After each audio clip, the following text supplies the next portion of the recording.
Tem umas coisas que você só descobre que acontece quando você sai da casa dos seus pais e vai morar sozinho. Por exemplo, você sabia que a comida ela não é de graça? Eu? Não sabia. Que quanto mais você come, mais você tem que pagar? Outra coisa, você sabia que se ninguém limpa a casa não fica limpa?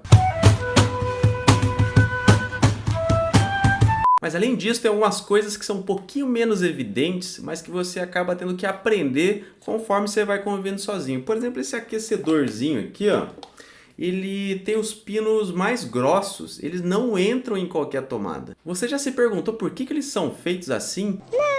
O que acontece é que quando uma corrente elétrica passa por um fio, esse fio esquenta, a gente chama isso de efeito Joule. E quanto maior a corrente que passa pelo fio, mais efeito Joule vai aparecer e mais vai esquentar esse fio. Dependendo da corrente que você passa pelo fio, ele pode inclusive derreter a camada protetora do fio, aquele plástico, e causar um incêndio na casa. E além de ser potencialmente perigoso, né, nesse caso, o efeito Joule ele representa um desperdício de energia elétrica. Então, quanto mais efeito Joule você tem na fiação da sua casa, maior vai ser a conta de energia elétrica que você vai ter que pagar. $1,09 acabam de ir pro lixo. Uma das maneiras que você consegue reduzir esse efeito Joule é utilizando fios mais gordinhos. A gente chama que o fio tem uma bitola maior. Então, quanto mais grosso o fio, menos ele vai acabar esquentando. Então, esse pino do aquecedor ele é mais grosso para dizer para a pessoa: olha, você tem que ter uma fiação dentro da parede da sua casa compatível com a corrente elétrica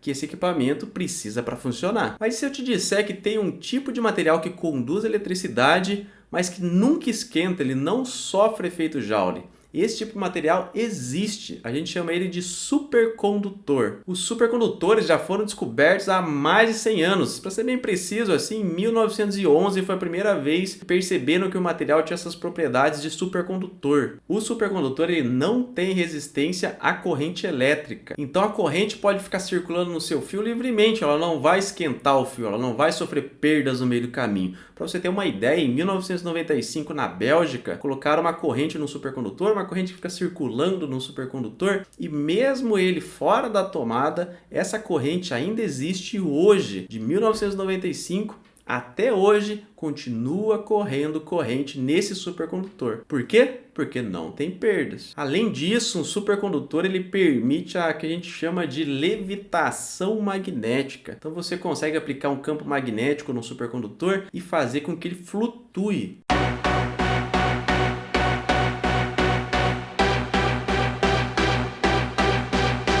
Se esse supercondutor é tão bom, cadê as aplicações? O que acontece é que os supercondutores só funcionam a temperaturas muito baixas. Por exemplo, um supercondutor moderno ele só vai ser supercondutor quando você está abaixo de uns 100 graus negativos. Qual é o zero absoluto, Yoga? Vamos, responda-me. O zero absoluto é a temperatura que congela tudo e que é de 273 graus centígrados abaixo de zero.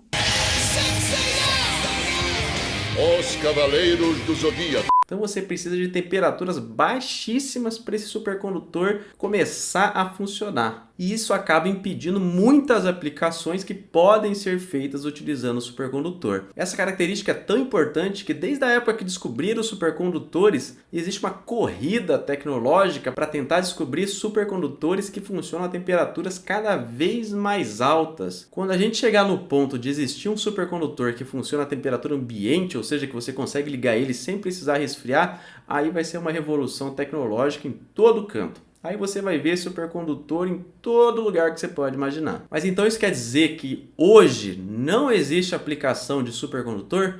Não. Existe aplicação de supercondutor? Sim. Por exemplo, vou citar duas aqui, ó. Naquelas máquinas de ressonância magnética, que é um tubo que você tem que tirar todos os metais, que você entra dentro, fica claustrofóbico lá, passa mal dentro da máquina, mas aquela máquina de ressonância magnética, ela funciona através de um campo magnético muito forte. E esse campo magnético é fornecido, é gerado em um supercondutor. Outra aplicação são os trem maglev, que são os trens que utilizam a levitação magnética.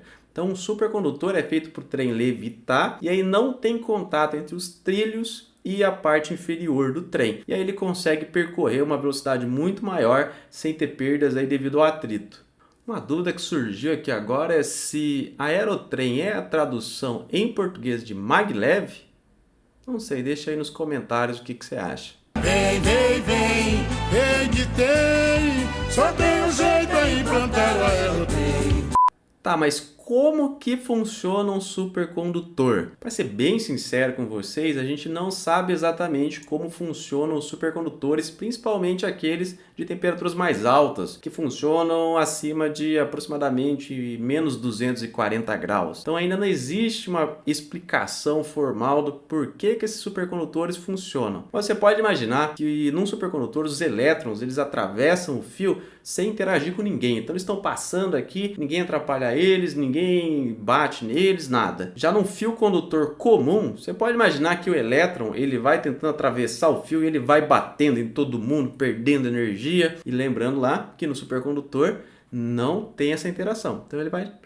passa certinho e não perde energia. Mas como a gente não sabe tudo ainda supercondutor, tá aí uma oportunidade para você que quer ser cientista. Essa área de pesquisa em supercondutores é uma área super boa para você tentar ingressar. Para você ter uma ideia, desde a invenção, desde a descoberta na realidade dos supercondutores, já foram atribuídos 5 prêmios Nobel para esse tipo de ciência.